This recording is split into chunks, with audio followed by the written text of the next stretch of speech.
Welcome to the Freelance Unlocked Behind the Scenes series, where I'm showcasing the amazing people who will be at the Freelance Unlocked Conference, the first and the best conference for freelancers that is made with love, and it will take place in Berlin on May 14th, 15th, 2025. And if you are a freelancer in Europe, it's an event made for you to learn, exchange experiences, and build your network of great freelancers and experts who move the freelance economy forward. So go to freelanceunlocked.com and grab your ticket right away. My name is Yuri. I'm a community builder at Freelance Unlocked, and my guest is Matteo Cassese, an executive and founder coach at Missmaker, who guides leaders through a transformational journey to find their authentic power and break free from traditional leadership frameworks, and one of the most encouraging speakers of the Freelance Unlocked 2024. So, hello, Matteo. Hello, Yuri. Thanks for having me.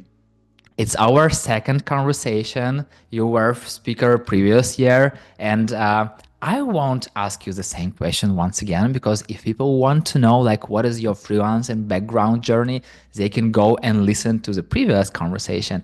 But tell me, what changed in your freelancing life during last year? I guess everything changed during the last years, so 2024 wasn't different. I've been observing everything that happened. Obviously, in 2024, the first edition of Freelance Unlocked happened, right? Yay! Yeah, so it was the first time to see really the spirit of other and the community of freelancers and how they are navigating through different moments. But I guess in 2024, the big thing that happened, let's start talking about it, is that I started having a coworker who wasn't human. Let's put How it did this it way. feel? How did it feel? I feel right now it feels very empowering and it's a very interesting moment. I'm brought back many years in the past.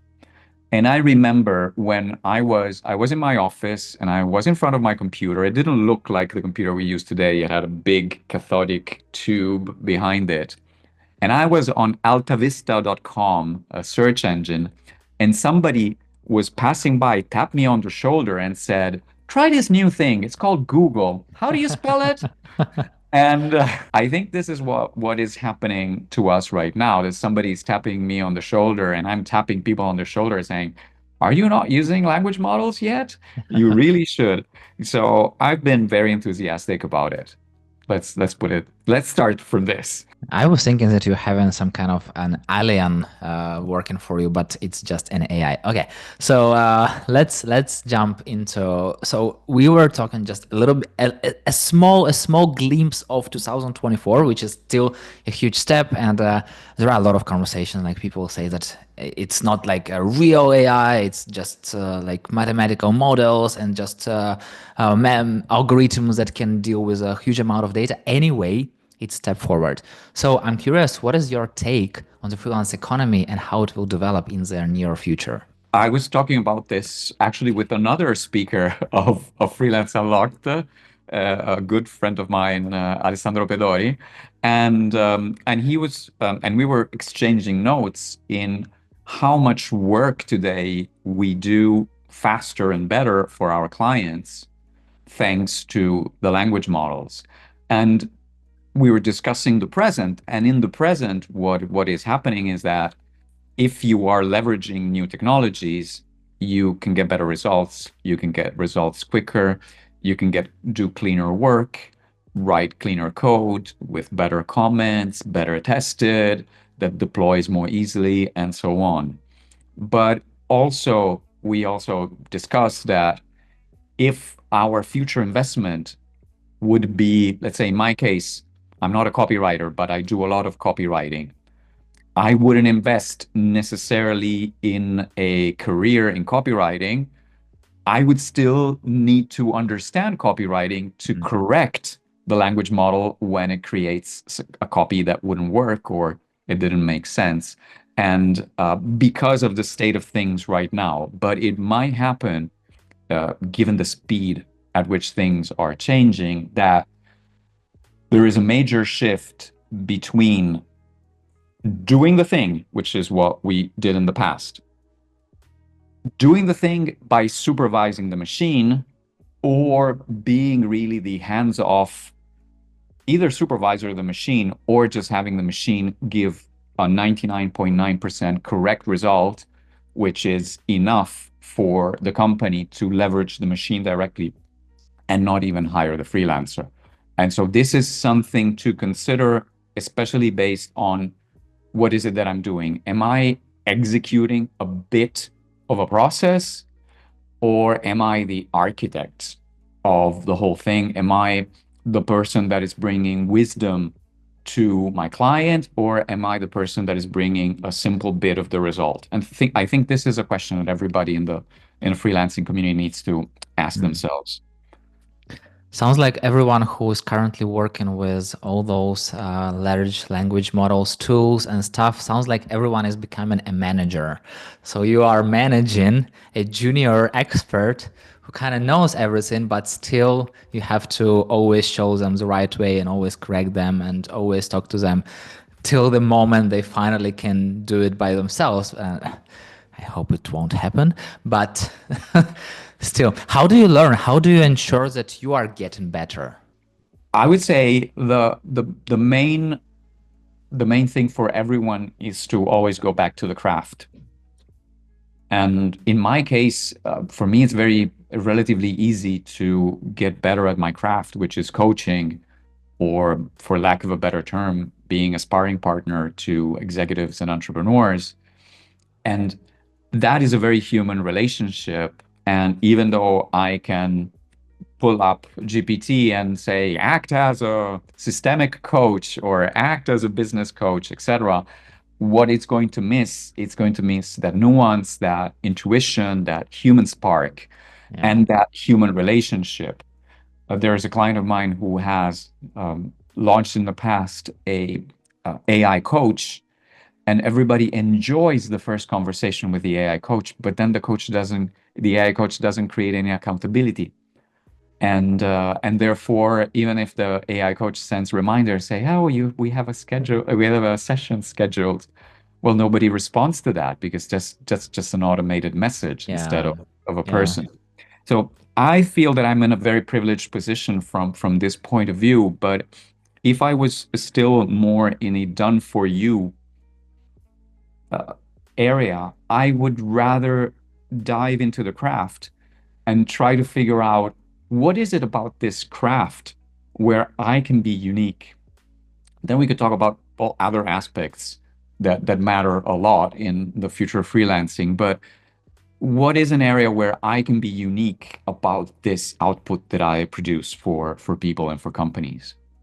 No, it's interesting. You talked about accountability, but I also, the word responsibility came to my mind because when you are doing like something by yourself and you're using some AI systems, whatever, you are responsible for what you are doing. Because when you are having a human interaction, you can always blame someone, which is like, okay, let's be honest, it's a good thing to blame. Okay, it's a bad thing, but people love blaming someone. And now they can't blame anyone. Like, how can I blame the computer? I was telling computer what to do. So I feel like it's the accountability and responsibility.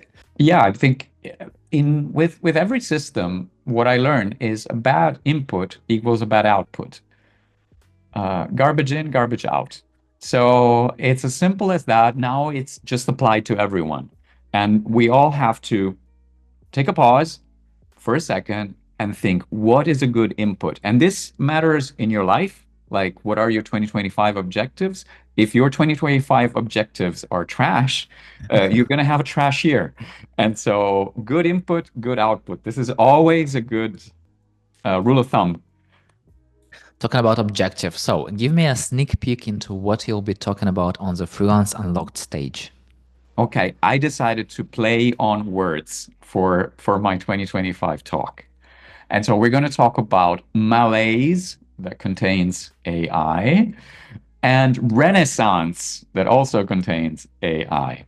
And so I want to bring doom and gloom, and then hope and a wonderful outlook to what is happening to the world of work.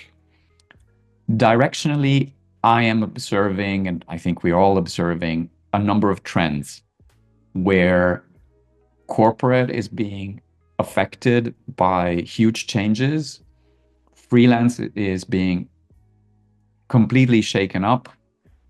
Startups are becoming easier to create, but therefore it's going to be a very gruesome area to be in because everybody can more or less create an app or create software right now with the tools that we have. And startups at some point become scale ups and Mm. become corporates. And so you can see it starts to build a circle. And so I want to take a segment of this circle because I think we need to talk about what's happening to corporate and what's happening to freelancers and give also freelancers an answer to what might be the most likely scenario, both in the case of malaise, where AI takes everybody's job, we're all jobless, etc., and we're all unsatisfied, and we're all, I don't know, cleaning, scrubbing toilets because the robots cannot get the right angle, right? Crazy future. Oh wow. Okay, okay. Okay. Go Yeah. on, go on. Or the other future where we are all very purposeful, we're all found our meaning, we're all over this. Let's put it this way. My talk will be about a midlife crisis Hmm. that is being forced upon us by the current combination of economic system and technological system. We will all go through a crisis of meaning. Some people have gone through it already. I'm talking about the gaming industry and 20,000 layoffs last year. But there's many other layoffs coming and many other seismic shifts that are going to happen. And what I want to help people is understand that this crisis of meaning is going to happen anyway. And so let's get prepared for it. We already talked a little bit about human part in all this technological progress, about accountability, responsibility, but still, in a world where technology, especially AI and all those language models, can outperform us in some ways, I would say in many ways, what do you think will make humans truly irreplaceable? Okay, well, you want me to spoil the whole talk? Okay, so I won't. let's go that way. That's it's not spoiling the whole talk, but a few moments. Yeah. No, let's talk about this. Now, first of all, we will judge work from distinct people differently, right? So if I want somebody to do an assessment of my company in terms of vulnerability, if anybody does it, well, I'll have a certain, it will have a certain value. If I call Brené Brown to do that, it will have a completely different value. And so, how you present yourself to the market, how you build your brand, Hmm. how good is your profile on Code Control at 9 a.m.? How good is your LinkedIn profile? How good is the content that you're sharing? Do you or do you not invest in your personal brand, in your presence, etc.? This is going to be dramatically different. Now, people call individuals. They don't call for simply work to be done in the future. They will call for a certain person to do a certain thing. And so the more you consider yourself an artist, the more you'll be in tune with the world of work that is coming. And this is just one of the recipes that I think are fundamental to get prepared to whatever shift is coming next.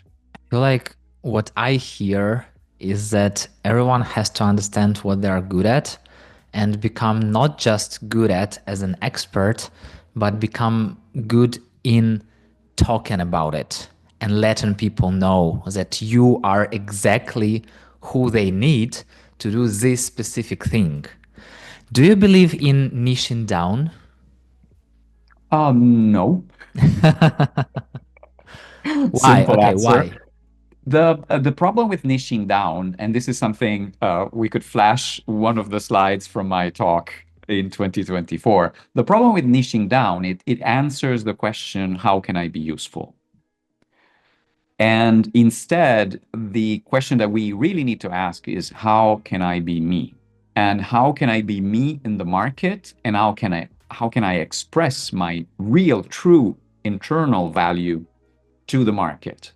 And once you start doing that, then everything else becomes a little bit easier because you don't have to fake. You are that person and you don't have to be useful. You just need to be present, to be yourself, and to bring your unique value. And we all have a unique value, I believe. And so if you, Yuri, if you come to the market and you say, I love to build communities, you're just telling me who you are. You're not telling me my niche is communities for technology, etc. Because that would be a reduction of really who you are. I feel like it's the hardest part where people have to really understand what is their unique value. Because, the more you do something, the more experienced you become, the harder it is to really believe in it. Because for me personally, when I'm really good at something, I feel like everyone can do this. Like, what's the difference? But it's exactly the difference. Not everyone can do this. And I feel like people are really have to think about it and find in this uniqueness. But I feel like it's totally whole another story.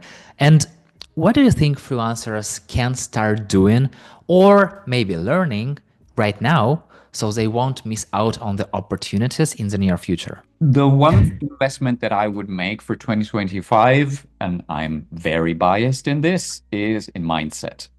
Hmm. And this was something that also Matthew Mottola, during his keynote in the last year's conference, really highlighted how the the whole freelancing world can really step up if they become strategic, if they become disruptive. And the way to become strategic and disruptive is not through learning a new language or coding in a different way, etc., but is in thinking in a different way. And so the big investment that I would do is in whatever nurtures your mindset. Now, I I must say that working with coaches is what I found for my mindset was most beneficial, but your mileage may vary and everybody can find their own solution. I mean, there's also a lot of great books and peer-to-peer communities and even Reddit communities where you can talk about mindset. So you don't necessarily need, doesn't, mindset is an expensive word. It doesn't need to be expensive, uh, but it is one of the best investments you can make. Okay, what is one book people should start with? So the original book on mindset is definitely Carol Dweck's book on fixed mindset and growth mindset. I think Mhm. this is a really great jumping off point. Got it. So, for those who listen us now, what is one small step to take today to improve their mindset and their freelancing business overall so that they can go to Freelance Unlocked in May and tell, hey, Matteo, you gave an amazing thing. I've been doing it for several months and here is what I've got. So, what is this one small thing? What is this one small step to take? Stop solving problems. Hmm. Okay, for a moment, stop solving the problem as it appears. Give a little bit of space to the problem. Let it bubble up. See what happens if you do nothing. See what consequences this problem has. Observe, take a step back, zoom out when you see a problem. Especially engineers, they want to see a problem, they want to squish the bug. Like literally, they want to solve it immediately before it even manifests. Instead, when it comes to life problems, when it comes to business problems, sometimes we just need to listen to the problem a little bit more and to give it space to breathe. And sometimes, if we are mindful of this problem, it will go away on its own instead of requiring our energy to fix it. And while we spend all of this energy to fix it, what are the other thousands of things that we could have done instead? So So don't fix problems. it sounds like something that I'm recently started seeing in my inbox on LinkedIn because sometimes I'm forgetting to answer someone and then I'm coming back in like 1 or 2 weeks and people are coming with very urgent problems that has to be solved right now. But then sometimes even if I'm answering like a few days later, it's like, oh, okay, it's no worries. I've already solved it. So, and I'm like, so here is also a little bit of a trick that sometimes you don't always have to answer immediately to all the messages on every channel. It also helps to keep you sane. And you know, Matteo, I wish to have the sky as the limit, but time is the limit to our conversation. So the final question. What would you say to your friend if they asked you whether they should go to the Freelance Unlocked conference? Very simple answer. If you are in this business, in the business of freelancing, if you have a freelancing platform, or if you're thinking about your future as a consultant, as an engineer, going to a place where the community of people who want to improve themselves are going to meet, for me is a no-brainer because literally you go to a place where people want to improve themselves means that you also are going to improve yourself just by being in the company of these people. And we're going to do this in person, in presence, which allows for serendipity, allows for random encounters, allows for interviews and finding new opportunities, new clients, new partners, etc. So for me, and obviously we're going to have incredible talks in the program, including my talk, but just the ability to be there and spend lunch with people that maybe share the same problems that you have, or maybe have solutions to your problems. I think this is a really great reason why you should come to Berlin and join the next edition of Freelance Unlocked. And I would also add that the moment you join the Freelance Unlocked, you are there. So it's a community, it's meetups, it's events, it's Christmas parties, so everything there. So the moment you are there, there is no way out. Like in a good way, in a good sense. And what is the best way to connect with you? So I think it really depends on where you spend your time. If you spend your time on LinkedIn, I would say type Matteo Cassese on LinkedIn. I don't think there's a lot of us, and I think I'll pop up first. And if you spend a lot of time watching YouTube videos, I just crossed 1,001 subscribers today. Yay. And I'm having fun also producing videos here from the office, from the farm. And I have really exciting plans for videos in the coming year. So it's for me, it's going to be a year of LinkedIn and YouTube. So do follow me there. If you're really courageous, I also have a weekly newsletter. And if you go on matteoc.com, that's my name and the initial of the surname.com, you'll find my newsletter as well. Got it. Got it. Thank you very much, Matteo, for sharing your wisdom even before the conference. And I can wait to learn even more from you on Freelance Unlocked and see you very soon in person once again. Yeah, see you soon. Thank you so much for having me. And for those who listen, I hope you learn from Matteo's experience and say thank you to him in person at the Freelance Unlocked conference on May 14th, 15th, 2025 in Berlin. So go to freelanceunlocked.com, grab your ticket, and meet you there.